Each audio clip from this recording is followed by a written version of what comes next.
Hi అండి, మన family అందరికీ శుభోదయం, శుభ శనివారం. ఆ ఏడుకొండల వారి ఆశీర్వాదం మనందరిపైన ఉండాలని మనస్ఫూర్తిగా కోరుకుంటూ ఇంక ఈరోజు పూజ కంప్లీట్ అనమాట. మార్నింగ్ నుంచి లేచిన దగ్గర నుంచి ఇంకా మీకు తెలిసిందే కదా, అన్ని పనులు కంప్లీట్ చేసుకొని ఇంకా పూజ దగ్గరికి అయితే వచ్చా. ప్రతి శనివారం అయితే ఖచ్చితంగా పూజ కంప్లీట్ కాగానే గోవింద నామాలు అయితే చదువుకుంటానండి నేను.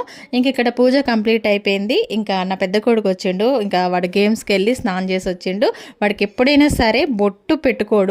మా ఇంట్లో ఇద్దరు పిల్లలు అపోజిట్ అనమాట. ఇంకా మా నాన్నకేమో బొట్లు పెట్టుకోవడం అంటే బాగా ఇష్టము, వీడికి బొట్టు అంటే ఇష్టం ఉండదనమాట. కానీ నేనే అప్పుడప్పుడు అలవాటు చేస్తా. ఎప్పుడన్నా పెట్టుకున్నాడంటే గంధం బొట్టు, దాని మధ్యలో చిన్నగా కుంకుమ పెట్టాలన్నమాట. వీడికి అట్లా అయితేనే నచ్చుతుంది. అది నువ్వు పెడితేనే కుదురుతుంది మమ్మీ అంటాడు. ఇక వాడు ఎప్పుడన్నా ఒకసారి పెట్టుకున్నాడంటే ఖచ్చితంగా నాతోటే పెట్టించుకుంటాడు. ఇంక ఇంట్రెస్ట్ ఉన్నప్పుడు వచ్చి బొట్టు పెట్టి మమ్మీ అని మరి పెట్టించుకుంటాడు అనమాట. ఇంక ఇక్కడ మేమిద్దరమే టీ తాగలేదు. ఇంకా మా లోహిత్ బాబు టీ పెడుతున్నాడు ఈరోజు. నేను పూజ చేసుకునే లోపు వాడు ఫ్రెష్ అయ్యి వచ్చి టీ అయితే పెట్టిండు.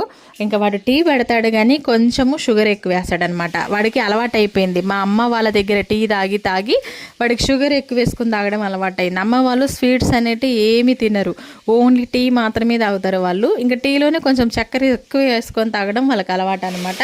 అదే అలవాటు వీడికి కూడా చేసిర్రు. ఇక నేనేమో చప్పగా చేస్తా, వీడికేమో నచ్చదనమాట. ఇంకా కొంచెం కలుపుకొని తాగుతాడు. ఇక మొత్తానికైతే బాగానే ఉంది, బెల్లం పానకం లాగా మా లోహిత్ బాబు పెట్టిన టీ అయితే. ఉంటా ఫ్రెండ్స్, చాలా పనులు ఉన్నాయి. వీడియో నచ్చితే లైక్ చేయండి. By by.